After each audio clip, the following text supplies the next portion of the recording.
Buenas noches, sean todos bienvenidos a una nueva semana del programa Conciencia Electoral, un espacio dedicado para dar a conocer a los candidatos a la Asamblea Nacional por la provincia de Santa Elena. Esta noche tenemos como invitados en la primera parte al doctor Alfonso Baste Johnson, médico cardiólogo, miembro de la Sociedad Ecuatoriana de Cardiología, magíster en Salud Pública y director del Hospital Clínica Baste de la Libertad, miembro del Comité Cívico de Salinas. Luego contaremos con la participación del candidato a la Asamblea Nacional por la provincia de Santa Elena, señor Johnny Borbor del Peso, por el movimiento de la Unidad Plurinacional Pachacuti, lista 18, de quien conoceremos acerca de su perfil personal, profesional y político. Quienes se unan a esta transmisión tienen la oportunidad de hacer sus preguntas a los entrevistados. A continuación, vamos a empezar con nuestra primera entrevista. Él es el doctor Alfonso Baste Johnson. Buenas noches y bienvenido, doctor Baste. Muchas gracias por aceptar esta invitación. Muchas gracias, Olguita. Felicitaciones por su programa, porque cada vez está cogiendo mayor campo de actividades y de respuesta de la ciudadanía frente a ciertas inquietudes que realmente nos interesan. Aquí, como siempre, listo su llamado, así que estoy a sus completas órdenes. Muchas gracias, doctor, y sin duda estas elecciones son atípicas. Estamos en medio de una pandemia que no termina, que continúa cobrando vidas, pero el 7 de febrero los ciudadanos ecuatorianos iremos a depositar nuestro voto en medio de esta singular situación. Las redes sociales y los medios de comunicación en general comparten todo tipo de mensajes, ya sea para prevención o reportes que indican de qué manera se vive en el mundo este suceso. Me refiero al COVID-19. Entonces, antes de iniciar y de profundizar en nuestra conversación, presentaremos un video que circuló por redes sociales que nos muestra un análisis interesante sobre los datos de las defunciones en exceso por millón de habitantes. Una vez visto este video, estaremos con usted, doctor. Aquí tenemos los datos de defunciones en exceso de 40 países, obviamente ajustadas por su población. El país con más defunciones en exceso es el Perú. Y el segundo de esta base de datos del Financial Times es el Ecuador, con casi 2.000 muertes en exceso por millón de habitantes. Bélgica sería el tercer país y claro, hay unos pocos países con menos muertes de lo usual porque han tenido pocos contagios y están en cuarentena, lo que reduce las defunciones por accidentes violentos, etcétera. Ahora, si a ese grupo de países le sumamos 20 provincias y ciudades del Ecuador, vemos que la mayor mortalidad, mucho mayor que la del Perú, la tuvo la provincia de Santa Elena, con casi 3.800 defunciones adicionales por cada millón de habitantes, seguida muy de cerca por la ciudad de Guayaquil. Quito está justo debajo del promedio del Ecuador. En resumen, nos golpeó duro, bien duro la pandemia. Muchas gracias.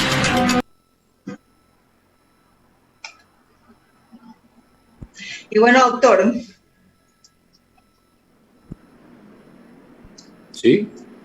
Sí, bueno, Justamente tenemos un pequeño retraso, usted sabe, en el tiempo de la transmisión a través del Zoom. Muchas gracias a todos quienes nos están siguiendo en esta noche, precisamente para dar a conocer estos detalles que son sumamente importantes para saber cómo nos vamos a comenzar a comportar desde ahora hasta, por sobre todo, el 7 de febrero, que es el día de estas elecciones. ¿Cómo transcurre, doctor Vázquez, usted que es médico y que está pues, en el día a día de esta enfermedad, viendo los datos y las circunstancias en las que se mueven? ¿Qué ocurre en este momento netamente y en concreto en la provincia de Santa Elena? Bueno, realmente es muy estresante el estar pendiente de lo que pasa con respecto al COVID en nuestra provincia. Primeramente, por falta de información, tenemos que andarnos enterando indirectamente de qué es lo que está pasando con nuestra provincia. Y si es muy lamentable que la incidencia de pacientes con COVID en etapa moderada, grave, realmente se va incrementando de una forma muy, muy ascendente. Y no es solamente la provincia de Santa Elena. Santa Elena es un foco relativamente llamativo dentro de todo el panorama endémico que sufre el país, pero es importante reconocer que hay ciertas etapas que han estado pasando y que nadie ha prestado mucha atención.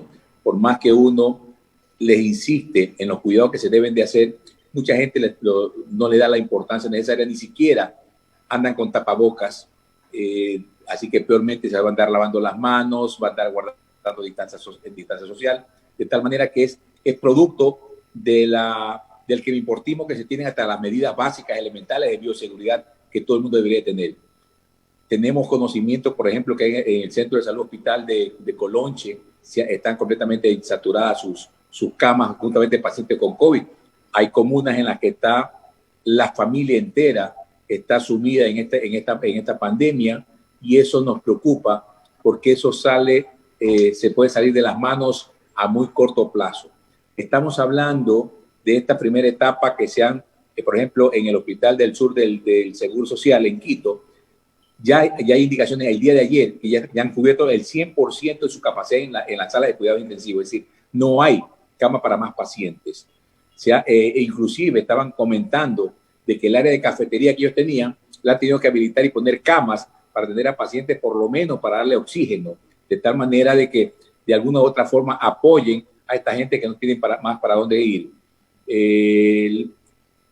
Tienen una capacidad de pacientes de cuidados intensivos de alrededor de 40 camas, y que lo que nos llama la atención, tienen una lista de pacientes en espera de 30 personas. Inicialmente se atendía a 100 pacientes por día y ahora están atendiendo a 200 pacientes de problemas respiratorios, hasta en las carpas, de tal manera de que esto se nos ha salido realmente de las manos, y lastimosamente no veo una acción especial dirigida a tratar este tipo de pandemia. Si nosotros que estamos viviendo acá no tenemos una noticia oficial, la gobernación no dice nada, el ministerio no dice nada con respecto a qué es lo que pasa, la población en general no sabe qué es lo que está sucediendo y no toma las medidas de precaución que ya deben de haberlas tomado. No hay conciencia en la población, y eso nos está llevando a un incremento de pacientes de COVID-19 de muy, muy alto riesgo y de fallecimientos. Entonces, eso tenemos que irnos preparando, porque es esta parte que estamos pasando. Es el efecto de las Navidades. De ahí viene el efecto que va a repercutir con respecto a la celebración del Barcelona, que realmente fue espeluznante ver la cantidad de gente que se aglomeró sin ningún tipo de cuidado, sin ningún tipo de tapabocas, gritando, compartiendo vasos de licor.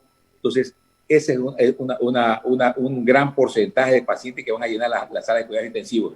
Y el otro, la fiesta de fin de año, que lo querramos o no, por más que hayamos querido controlarlo, siempre se sale de las manos, y eso pasó también ahora. No era raro observar a la gente alrededor de Año Viejo quemándolo cuando ya estaba eso realmente prohibido. Aquí nos consta, porque pasamos por ahí, de toda el área que todos los años se llena de Año Viejos en venta, se mantenía exactamente igual. no hubo ningún cambio, la cantidad a la altura de toda la Eleodoro Solórzano, a nivel del Gallegos Lara, del Gallegos, el estadio, realmente fue impresionante la cantidad de año viejo que se estaban vendiendo y la cantidad de carros que estaban parqueados comprando, inclusive hasta juegos pirotécnicos. Entonces, no hay un control adecuado, pero fundamentalmente no hay la conciencia en la comunidad como para ellos apoyar cualquier tipo de precaución para este tipo de cuadros. Claro, doctor, se habla de varios temas, ¿no? El tema de la conciencia, de la educación y de la forma como cada uno de nosotros debe de tratar particularmente el tema, ¿no?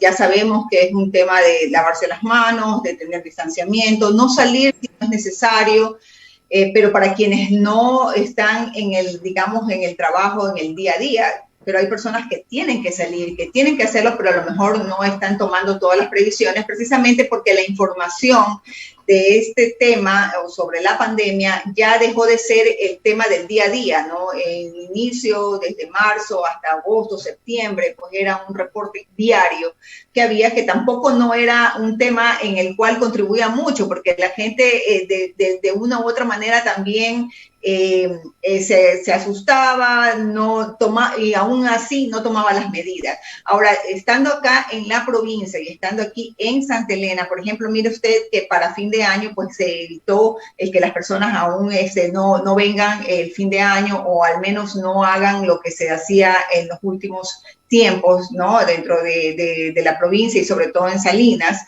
que era la quema de Año Viejo, pues eso se pasó de alguna forma, de una manera más tranquila.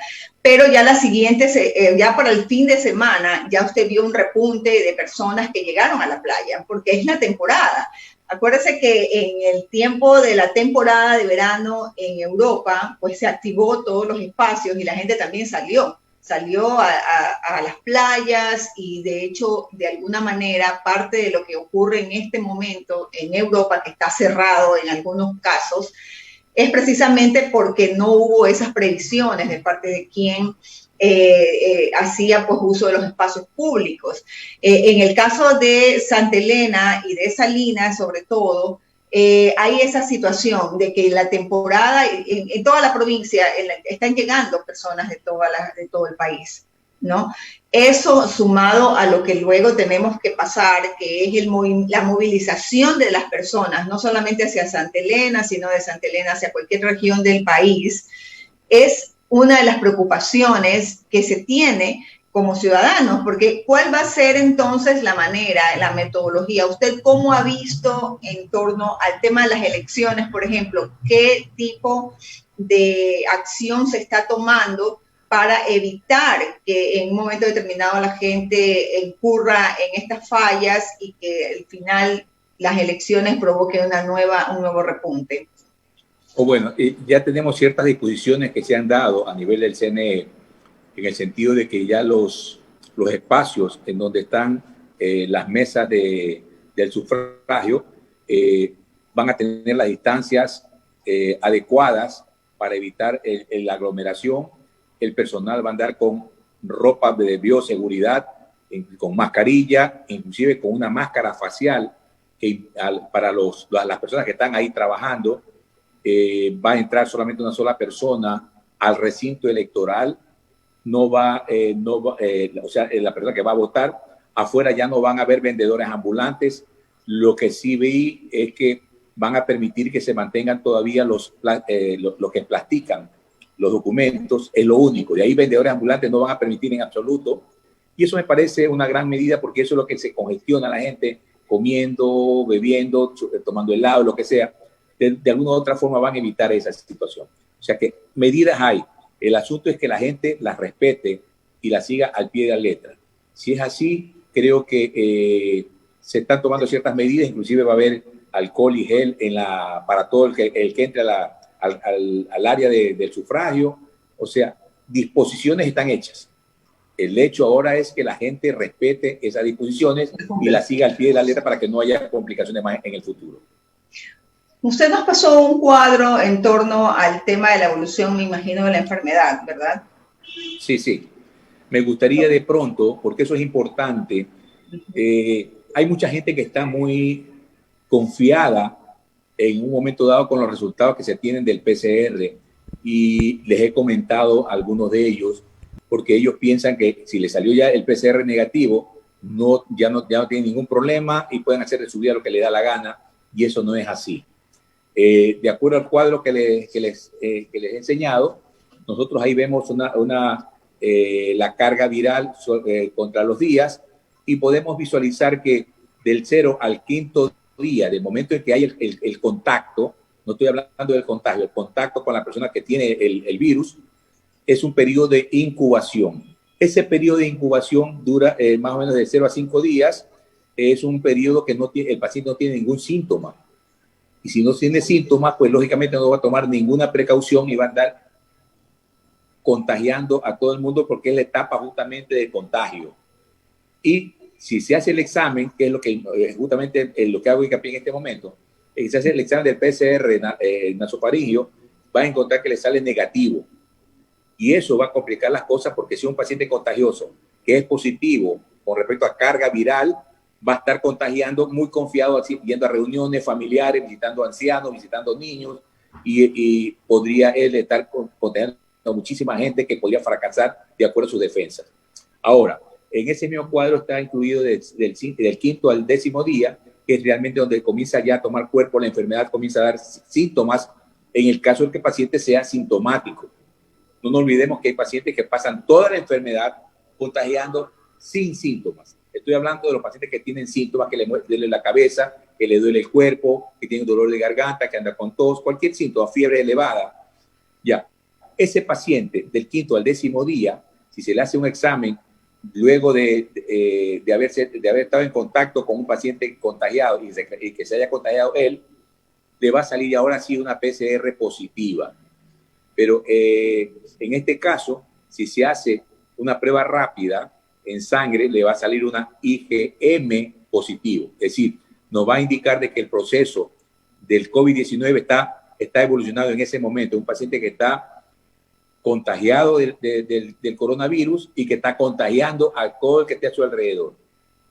Eso viene a ser del 5º al 10º día, que alcanza el pico del 10º día. De ahí del 10º al 14º día, sigue con la enfermedad, sigue siendo sintomático, sigue teniendo la PCR positiva, sigue teniendo la IgM también positiva y sigue contagiando, pero en cambio los síntomas ya comienzan a bajar en intensidad si las cosas han tomado el cauce que todo el mundo quiere, que tenga la enfermedad y que comience a evolucionar satisfactoriamente.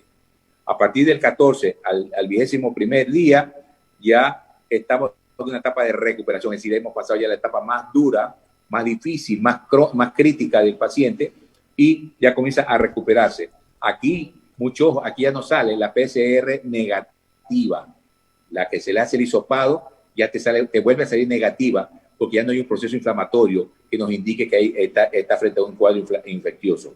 Este paciente del 14 al 21º día ya no es contagioso, ya pasó la etapa. Es más, si nosotros le hacemos una prueba rápida, nos va a salir que tiene una IgG positiva, es decir, que ya tiene inmunidad, ya ha ganado anticuerpos para combatir el coronavirus y que si le sale el IgE positivo, el IgM ya le sale negativo porque ya pasó su problema. Entonces, ¿por qué es importante esto? Porque te comento un caso puntual de un grupo de amigos que tuvieron una reunión X con una persona cuyos padres tuvieron el COVID el día viernes. ¿Ok? El día viernes, ellos tuvieron una reunión el día jueves, el viernes sale el papá de uno de ellos contagiado, el hijo ha estado permanentemente con este señor y todo el mundo se asustó. El señor está tan mal que está ingresado en una clínica. Todo el mundo se hizo el examen el día sábado, al día siguiente, y todo el mundo estaba feliz porque le había salido el PCR negativo. Y ya querían hacer fiesta, ya querían hacer reuniones, ya querían irse de viaje. Entonces, no, todavía no está bien clasificado el cuadro. El cuadro significa que podría estar en etapa de incubación y tendría que esperar alrededor de 5 días a una semana para volverse a hacer el hisopado. ¿Por qué? Porque ya hay, no es de loco, lo que pasa es que ya hay un contacto positivo y que tenemos que descartar por completo, estar de recontra seguro de que ese paciente no va a volver a recaer con el COVID. Entonces, tiene que tomar paciencia. Te salió positivo, negativo el PCR del 0 al quinto día. Bueno, espérate una semana más y te vuelves a repetir el examen. Si a la semana te sale negativo, siempre y cuando te hayas recluido, pues sigas haciendo tu vida normal, no te va a dar ninguna seguridad de que por otro contacto te vayas a contagiar. Tienes que recluirte. Entonces ahí vas a tener la certeza real si que eres o no eres un paciente con COVID positivo. Entonces eso es muy importante que la gente tenga claro de que no porque te sale el examen en este momento negativo, ya puedes hacer de tu vida lo que quieras. Es más, lo que yo les propongo, ¿sabes? Que traten de cuidarse más porque han tenido la gracia de Dios de que no hayan estado contagiados hasta este momento. Tienen que seguirse protegiendo. Ojalá que todo el mundo podamos alcanzar las vacunas para que no haya ningún problema en el futuro. Así es, doctor. En el caso de lo que usted menciona y sobre todo de que, claro, cuando alguien pues ha visto o ha tenido a alguien cerca, familiar, que ha tenido pues que ya le sale positivo el COVID, eso se supone que a esa persona lo ha tenido ya cuánto tiempo también. O sea, me imagino que al menos una semana para que ya le salga positivo. Y Así cuando la otra persona se quiere hacer la prueba, se hace la prueba, le sale negativo, es porque no ha pasado el tiempo en el cual está el proceso de incubación. Pero a lo mejor puede ser que lo tenga, eso es lo que usted menciona, ¿verdad? Exactamente, y esa es la idea que quiero que las personas que nos están escuchando y viendo se les grabe. El hecho de que tengan una PCR negativo no significa que no lo tengan. Tienen que repetirlo a la semana por lo menos para estar recontra seguro. Y eso siempre y cuando, vuelvo a insistir, no estén pendientes de otros contactos que vayan a tener, otras reuniones o personas que de alguna u otra forma pudieran ocasionarle un contagio. O sea, tiene que cuidarse todo el tiempo, tomando las medidas de bioseguridad, el de la máscara facial, inclusive las mascarillas, lavado de manos regularmente. Todas esas situaciones hay que cuidarse. Yo creo que tenemos que comenzar a acostumbrarnos a una nueva actitud frente a la vida. Van a cambiar muchas cosas y tenemos que adaptarnos a ello porque no podemos quedarnos en el camino.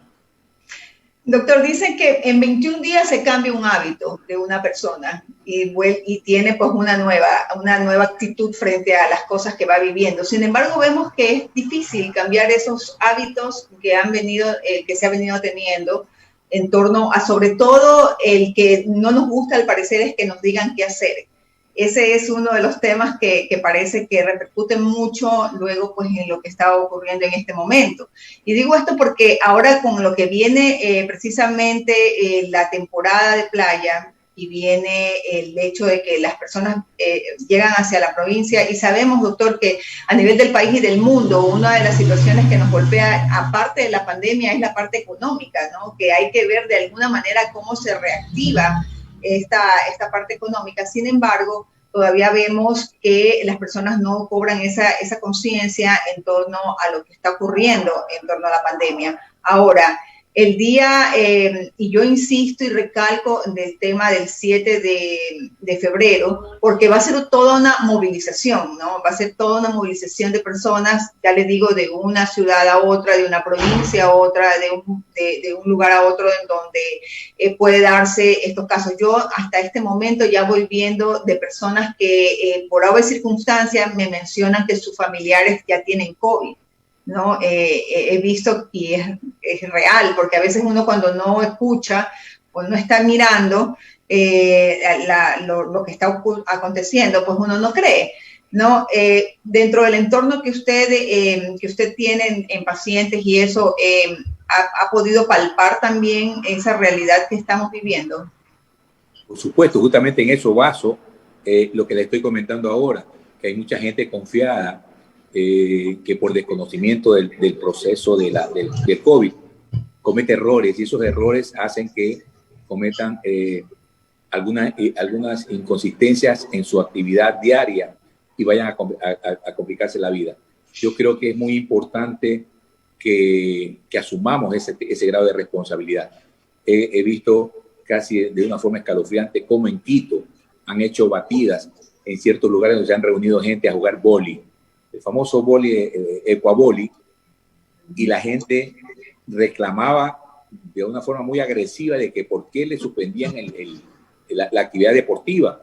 Y en otros lugares habían discotecas clandestinas, sin ningún tipo de tapabocas, sin ningún tipo de restricciones con respecto a distancia, y la gente reacciona agresivamente porque les llaman la atención porque están haciendo algo que está prohibido por el momento. Entonces yo creo que falta de conciencia y mucha para que nosotros podamos salir. Y esa es la gente que de repente va al día siguiente a tu trabajo, a tu industria, a tu fábrica, a tu oficina, dice a trabajar, y te va llevando todo el COVID encima y te va a complicar la vida. Por más que tú te cuides de tu casa. Sí, dígame. Así es, doctor. En todo caso, un mensaje final para quienes van a ir a las urnas el 7 de febrero, antes de concluir con este espacio. Bueno, lo único que yo les puedo decir es que vayan con mucha paciencia. Si ustedes tienen paciencia, si alguien anda apurado queriendo atropellar por ahí, saque, pasa tú primero, yo voy tranquilito después. No se olviden de llevar su mascarilla, su frasquito de alcohol, que yo lo veo con mucha satisfacción, que ahora todo el mundo anda con su frasquito de alcohol, rociándose a cada rato, rociar las papeletas, rociarle la pluma en el caso de que lo usen, no ingerir nada de alimentos en la calle, y con eso yo creo que estamos bastante tranquilos con que no nos va a pegar el COVID, pero depende de cada uno de nosotros, así que por favor, cuídense mucho, que se los quiere todavía. Muchísimas gracias al doctor Alfonso Baste por su intervención y a todos nuestros seguidores. Regresamos luego de esta pausa. Buenas noches y gracias. Gracias.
Muchas gracias a todos quienes nos siguen en este momento a través del Facebook Live del periódico El Costanero. Y a continuación tenemos al candidato a la Asamblea Nacional por la provincia de Santa Elena, señor Johnny Borbor del Teso, por el movimiento de la Unidad Plurinacional Pachacutic Lista 18.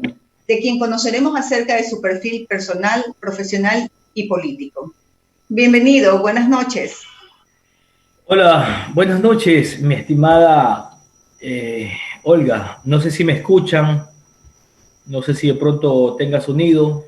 Sí, lo estamos escuchando muy bien, gracias. Sí. Yo sí tengo interferencias, me regalan solamente un par de segundos. Parece que no lo escucho, pero... Hola. Lo estoy escuchando.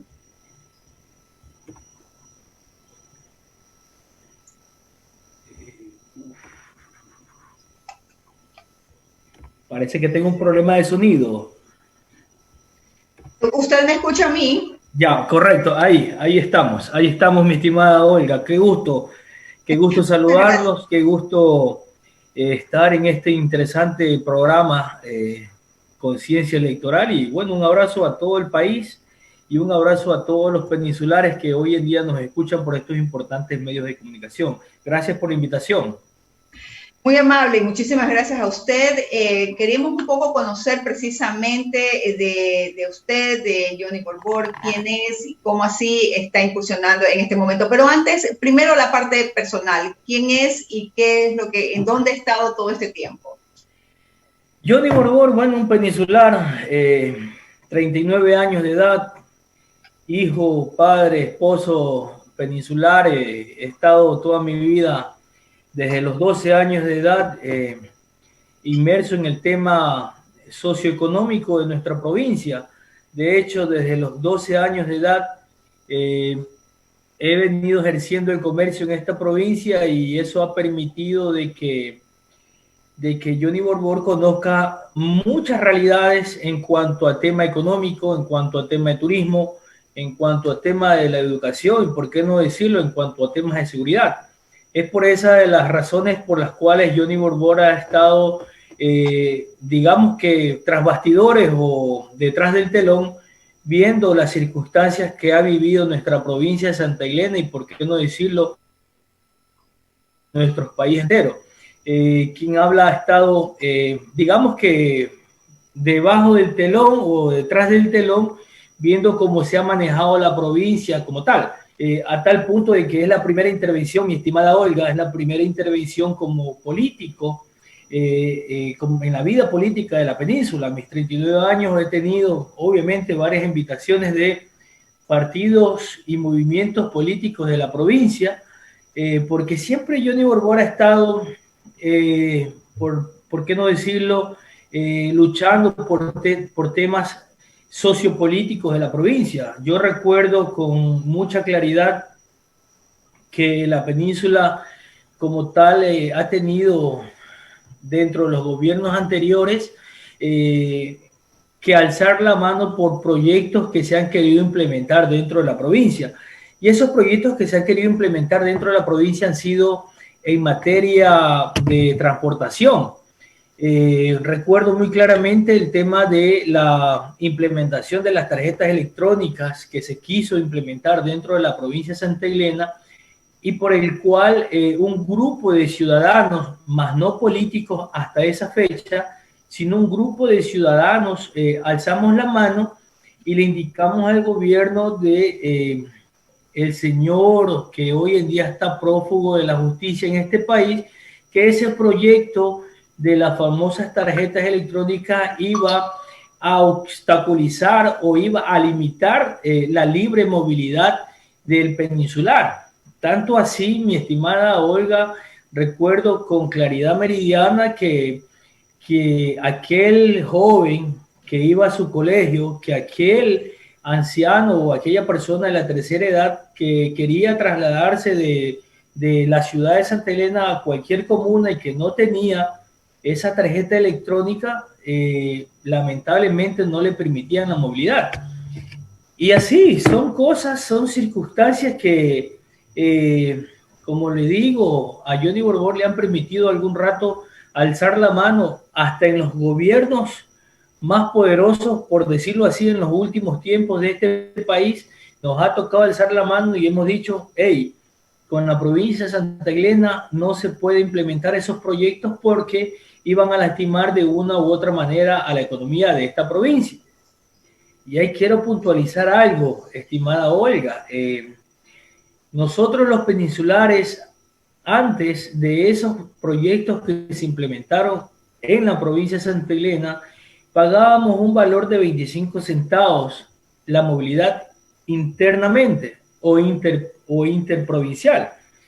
Sin embargo, hoy en día, después de que se quiso implementar ese proyecto, hoy en día pagamos 30 centavos la movilización intraprovincial. Nunca hubo un retroceso en cuanto a precios, a pesar de que no tuvo éxito ese proyecto. Nunca hubo un retroceso en el tema de precios y obviamente los peninsulares hoy en día pagamos esos valores que estimaron el gobierno anterior. Entonces, eso es un poco el recorrido, la persona, el candidato, por decirlo así, que hoy en día aspira justamente, y como cualquier ciudadano, aspira a llegar a la Asamblea Nacional. Y si como ciudadanos algún rato nosotros alzamos la mano y dijimos a los gobiernos nacionales que esos proyectos estaban mal, ahora como candidatos y mañana, si el pueblo peninsular, y Dios lo permite, mañana tenemos esa gran oportunidad de no solamente ser espectadores, sino tenemos esa gran oportunidad de ser protagonistas principales de un futuro e inmediato cambio que necesita esta provincia, mi querida provincia, y por qué no decirlo, un cambio importante que necesita este país. Usted ya ve que si antes de una pandemia, nosotros los ecuatorianos, de cada 10 ecuatorianos, 4 tenían un empleo formal, después de esa pandemia, 2 ecuatorianos de cada 10 solamente tienen ese empleo formal.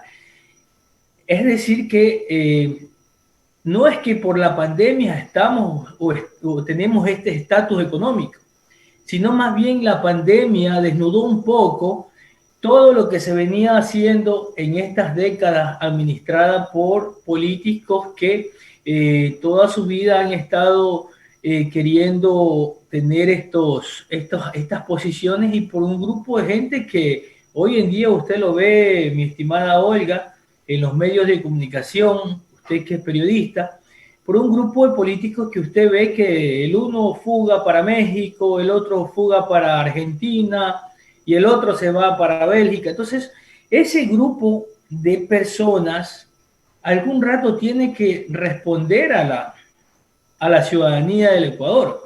Ese grupo de personas algún rato debe de decirle al Ecuador por qué hicieron y despilfarraron tanto dinero. Ya mismo les indico, mi estimada Olga, unos temas en torno a la fiscalización que vamos a nosotros, y dentro de nuestro plan de trabajo, ¿qué tenemos como fiscalización dentro de la provincia y, por qué no decirlo, dentro de nuestro país? Así es, estimado Johnny Borbor. Efectivamente, vamos a ir tratando algunos temas, y entre esos, por ejemplo, el hecho de que usted estuvo o está como gestor y presidente de la Cámara de Microempresas de Santa Elena. Me imagino que por eso conocerá más de cerca todo lo que ha vivido en este momento, sobre todo los microempresarios en torno a la pandemia, y que eso pues es prácticamente el resultado final de una gestión que a lo mejor pues fue disminuyendo y la pandemia la terminó de concluir. Y también usted es directivo del Comité de Defensa de los Peninsulares. En estas dos situaciones, en esos dos compromisos que usted ha adquirido, ¿cuál cree que es el punto más relevante antes de entrar en los temas políticos? A ver, cuando uno llega a representar a un grupo de personas, cuando uno llega a ser designado o a ser solicitado por un grupo de personas, uno toma una responsabilidad, indistintamente de cuál es el rango de acción, indistintamente de cuál es la actividad o la función principal que ese grupo de personas aspira a hacer. Las dos mencionadas que usted lo ha dicho, el Comité de Defensa de los Peninsulares era una entidad de hecho y la Cámara de Microempresas hoy en día está incluso batallando para ser una entidad de derecho. En esas dos instituciones, por decirlo no menos, siempre se ha tenido un objetivo, que ha sido un objetivo colectivo, un objetivo de ciudadanía, de comunidad, de provincia, por decirlo así. Y vuelvo y repito, en este sentido no hemos tenido nosotros limitaciones, más bien sí me ha ayudado a mí a entender un poco, mi estimada Olga, me ha ayudado a entender un poco como ciudadano y como ser humano qué es lo que uno puede hacer, indistintamente de que seamos políticos, no. Y en ese sentido, mi estimada Olga, yo sí quiero agradecer al grupo que hoy en día nos está acompañando en el tema político, al grupo de Microempresarios Unidos por la Provincia, que es un grupo de microempresarios que nos ha dado a nosotros la pauta para poder hacer nuestro plan de trabajo. Asimismo, a los docentes de la provincia de Santa Elena, asimismo, a la gente que se dedica al turismo. Porque usted lo ha dicho, cuando hablamos de microempresas, mi estimada Olga, hablamos de un espectro muy amplio. El taxista, el señor transportista que se levanta a las 5 de la mañana a hacer su recorrido y sus rutas por la provincia, es un microempresario de la transportación. Aquella persona que se dedica y se levanta a las 5 o 6 de la mañana a ejercer una tarea de sacar su panguita con su motorcito fuera de borda y traer productos del mar a los puertos, sea el puerto de Santa Rosa, el de Anconcito o el de Chanduy, cuando ya viene de alta mar y viene a vender sus productos del mar, ese pescador automáticamente se vuelve microempresario. Aquel señor de las cabañas de San Pablo, aquel señor que tiene sus restaurantes en las cabañas de San Pablo, todo en la península, y por no decirlo, se estima que el 60% de la gente que ejerce comercio en la provincia de Santa Elena se dedica al tema de la microempresa. Recuerde usted, estimada Olga, que acá no tenemos las grandes industrias que hacen gaseosas, que hacen productos de consumo masivo, que hacen calzados, etcétera, etcétera. Pero sí tenemos a ese 60 o 70% de microempresarios que se dedican a las tareas de vender productos, de ofrecer servicios o de ejercer algún comercio en particular. Y esa es una de las cosas por las cuales yo decidí tomar el reto de representar a este gremio importante de los microempresarios, porque para mí más importante es ayudar a este grupo de personas que quedarme de brazos cruzados y decir yo me dedico a mis negocios y al resto no me interesa.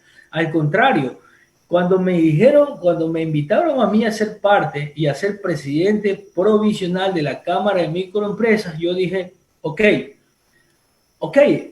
aceptada la propuesta y vamos a trabajar en beneficio del microempresario de la península. Arreglón seguido del tema de la Cámara de Microempresas, se han venido abriendo puertas e incluso en el aspecto político.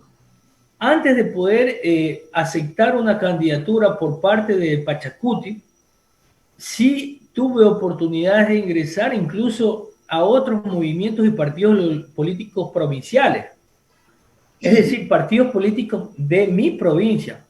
La diferencia y por cual yo me decidía a entrar en la política por este noble partido que es el Pachacuti, la diferencia es que el Pachacuti, que es un partido a nivel nacional, un movimiento político a nivel nacional, no tiene tachas, no está manchado por ningún tema de corrupción, no está señalado por temas de políticos corruptos, etcétera, etcétera. El Pachacuti es un movimiento político noble, es un movimiento indígena, como usted lo conoce, es un movimiento indígena que uno de sus principios es la unidad pluricultural. Eso significa que si usted va a la península de Santa Elena y pregunta quién es el primer candidato del Pachacuti, le van a decir que es un cholo peninsular.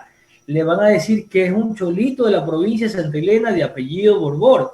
Eso es lo bonito, interesante que practica en este caso el movimiento Pachacutic en temas democráticos. Y esa parte es la parte más interesante de esto, porque el doctor Yacu Pérez, y ya mismo que entramos en materia, estimada Olga, le indico ciertas situaciones que indica el doctor Yacu Pérez, pero el mismo doctor Yacu Pérez ha dicho que no solamente va a gobernar para la serranía de nuestro país, sino que el doctor Yacu Pérez lo ha dicho claramente, vamos a gobernar para los 18 millones de ecuatorianos. Y eso es una gran verdad.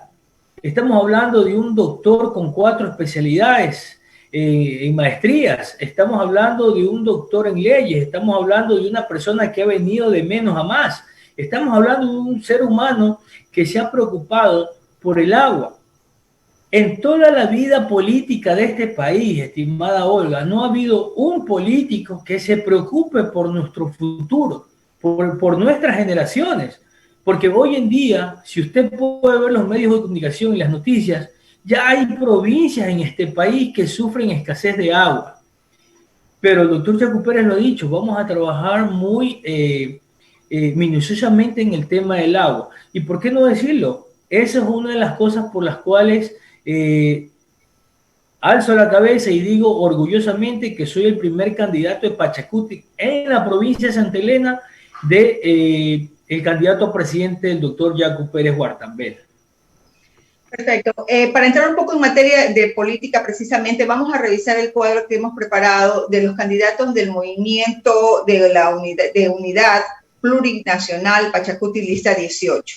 Eso lo vamos a ver en este momento en pantalla. Y bueno, está como primer asambleísta Johnny Borbor del Peso. Segundo está Gema Narváez Rosales.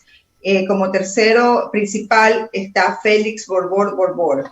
Y luego como primero suplente está María Carolina Mite de la Torre. Segundo suplente, Ney Miguel Beas Pita. Y como tercer suplente, Glenda del Pilar Panchana Clemente. ¿Qué nos puede decir de este grupo y cuál es la propuesta que ustedes tienen para llegar a la asamblea? Claro, mi estimada Olga. Bueno, usted los ha nombrado. Tengo el orgullo de tener compañeros muy comprometidos con esta importante causa que mantiene el doctor Yacu Pérez, de no solamente preocuparnos por un tema, sino de preocuparnos por varios temas que aqueja al país. Nuestra segunda candidata principal, la señorita Gema Narváez, es una señorita de 23 años que ya está estudiando Derecho en una universidad importante del país y que a sus 23 años ya tiene su propia marca de producto.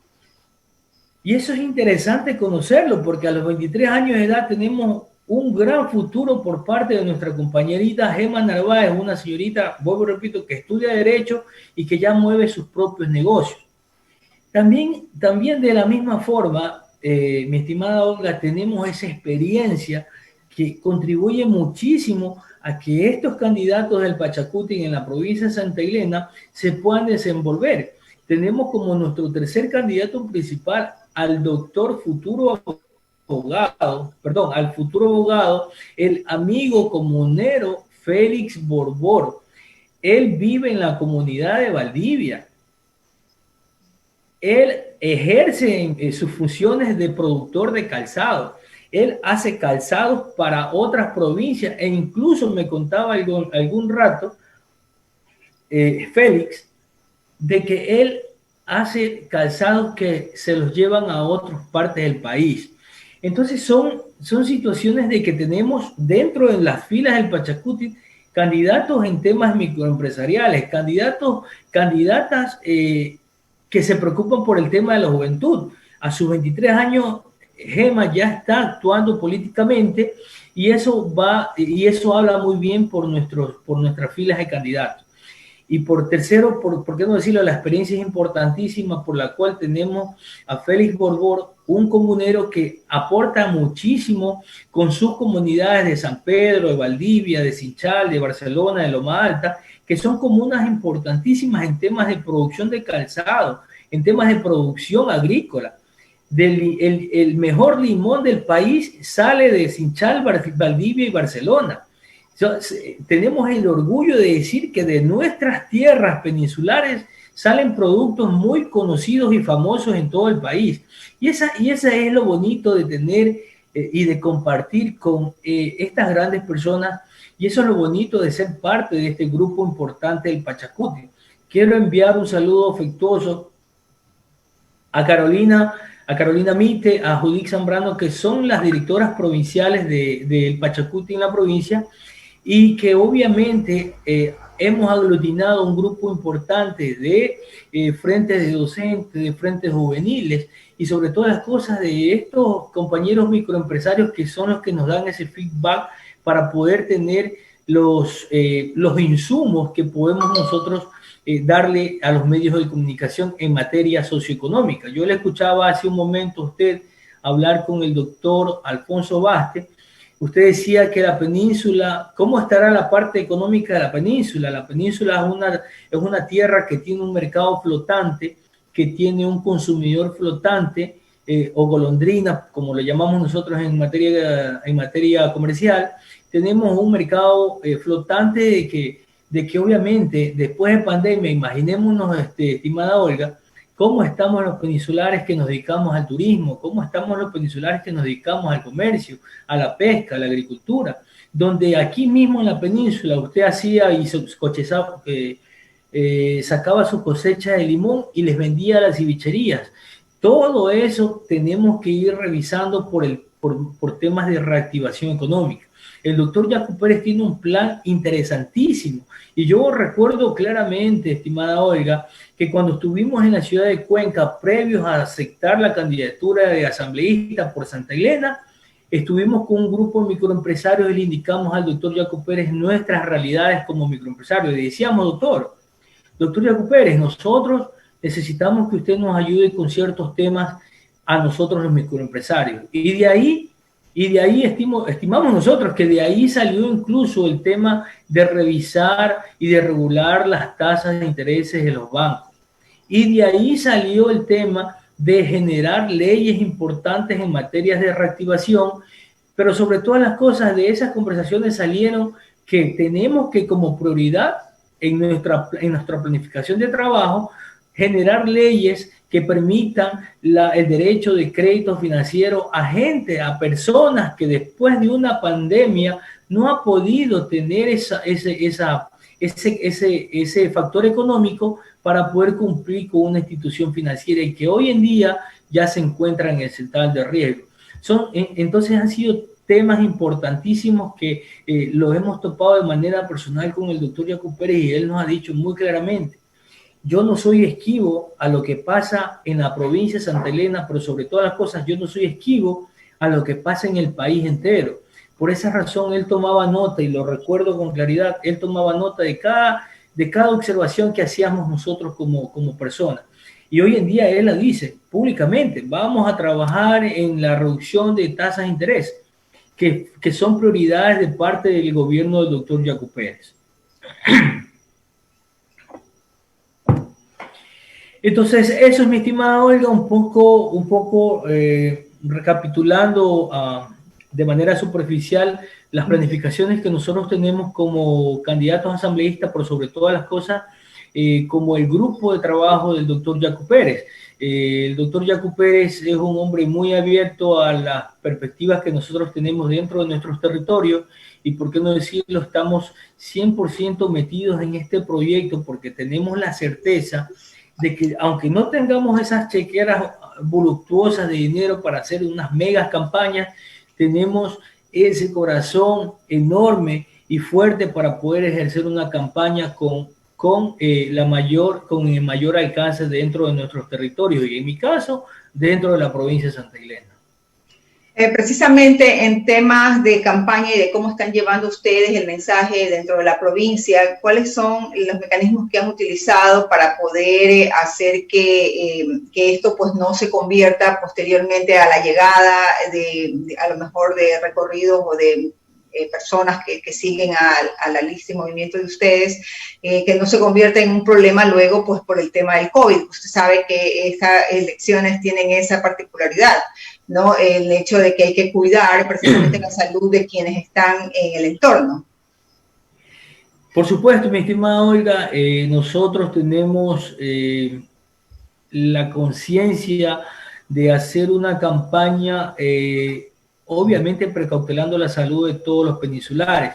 Nosotros estamos yéndonos a las calles con todas las debidas medidas de bioseguridad, e incluso cuando empezamos a saludar a la gente lo hacemos con alcohol, con gel, con mascarilla, y obviamente indicándole dentro de los parlantes que llevamos nosotros las propuestas que tiene el doctor Jaco Pérez para la provincia y para el país. No somos esquivos a eso. Puedo decirlo con certeza de que nosotros preferimos hacer brigadas médicas en los mercados, en los barrios más necesitados de nuestra provincia, que hacer campeonatos de fútbol.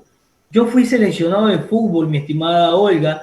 Yo fui seleccionado del equipo de la ciudad de Santa Elena, y estuvimos en los interbarriales y fuimos campeones en fútbol, y me encanta el fútbol, de hecho. Sin embargo, yo hubiera sido irresponsable, mi estimada Olga, si aglutinaba 1.000, 1.500, 2.000 personas, compraba 4 copas y llenaba un estadio. Pero ¿qué íbamos a provocar con eso? Íbamos a provocar más infecciones, más afectados por el tema de COVID. Y en ese asunto yo le digo muy abiertamente, le solicitamos al doctor Jaco Pérez que nos dé su aprobación, pero en una pre-campaña que la iniciamos en octubre y noviembre del año pasado, a la campaña oficial de hoy, nosotros le indicamos previamente al doctor Jaco Pérez que nosotros íbamos a enfocar nuestra campaña en temas 100% de salud.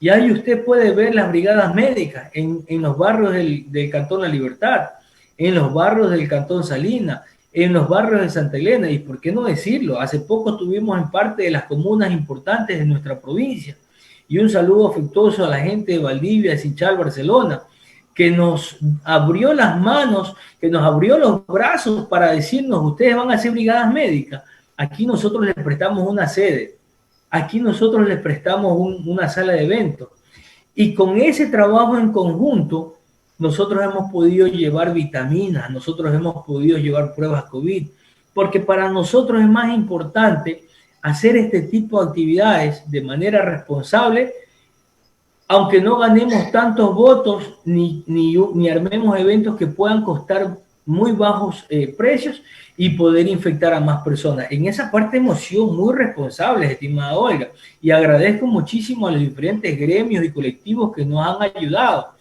Porque como le decía al inicio, aquí se ha hecho una minga por la honestidad, donde los mismos microempresarios nos han dicho, vea don Johnny, yo le pongo la vitamina C, donde el Frente de Docentes nos ha dicho, vea don Johnny, nosotros le ponemos la jeringuilla, y otro grupo, nosotros le ponemos las pruebas COVID, y otro grupo, nosotros le ponemos el alcohol, la mascarilla, el gel, y así.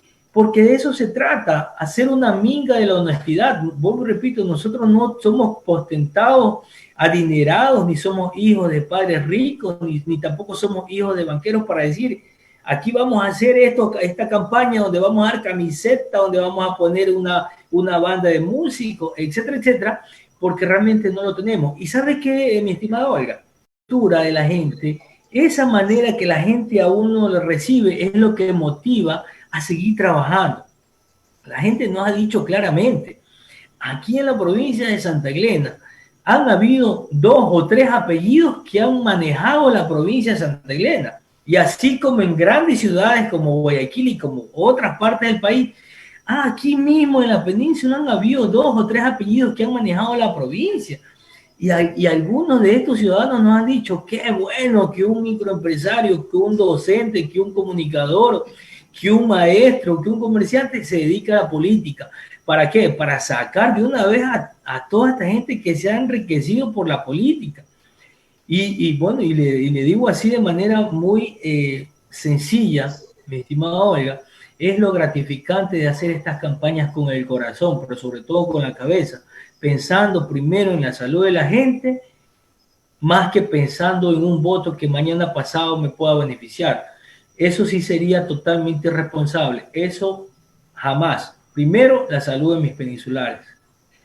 Queremos agradecer entonces al señor Johnny Borbor del Peso, del Movimiento de la Unidad Plurinacional Pachacutic Lista 18, como primer candidato principal, por haber estado en esta conversación con nosotros y dar a conocer a todos los peninsulares precisamente sobre el trabajo que usted está deseando hacer a través de la Asamblea. Bueno, mi estimada Olga, agradezco a ustedes también la apertura. Agradezco a ustedes sobre todo que permiten que la ciudadanía tenga mayor alcance al tema de las noticias y sobre todo a los propósitos de sus políticos. Veo que por ahí existen dinosaurios de la política que quieren seguir en la política. Yo me imagino que el chupete debe ser tan rico que hay que querer seguir en la política. Sin embargo, yo lo he dicho públicamente. Y esto sí es primicia, mi estimado Olga. Hace una semana atrás hice una rueda de prensa con el doctor Ricardo Vanegas en una central de los microempresarios de la península. Y lo dije, cuando yo sea asambleísta me voy a reducir el sueldo, tal cual lo hizo nuestro líder, el doctor Jaco Pérez, en el Azuay. ¿Y sabe por qué, mi estimado Olga? Porque la población ecuatoriana... porque el pueblo ecuatoriano no puede tener diputados, ni asambleístas, ni políticos que ganen 4.000, 5.000, 6.000 dólares. Por favor, la economía de nuestro país y nosotros como futuros políticos, asambleístas, debemos ser solidarios en ese aspecto. Ojalá usted pueda preguntarle a cualquier candidato político, a cualquier candidato asambleísta de esta provincia, si son capaces de hacer eso. Yo les digo que se les desmayan al frente suyo si usted le pregunta eso, doña Olga. Discúlpeme que le diga eso, pero es la realidad. Yo no puedo ocultar la realidad de mi provincia. Lo que sí puedo hacer es franco, sincero, decirle las cosas a la gente como se las tiene que decir para que entendamos cómo estamos viviendo y cómo queremos vivir pasado mañana. Perfecto, muchísimas gracias una vez más y bueno, le deseamos todo el éxito que usted pueda necesitar para llegar precisamente hacia la Asamblea Nacional. Y con ustedes regresamos luego de la pausa, ya volvemos.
Y bueno, de esta manera hemos iniciado esta tercera semana de conciencia electoral. Gracias a los invitados del día de hoy y a ustedes que siguen este programa, para así poder realizar la mejor decisión en estas nuevas elecciones, sobre todo bien informada. Muchísimas gracias y nos vemos el día miércoles con nuevos invitados.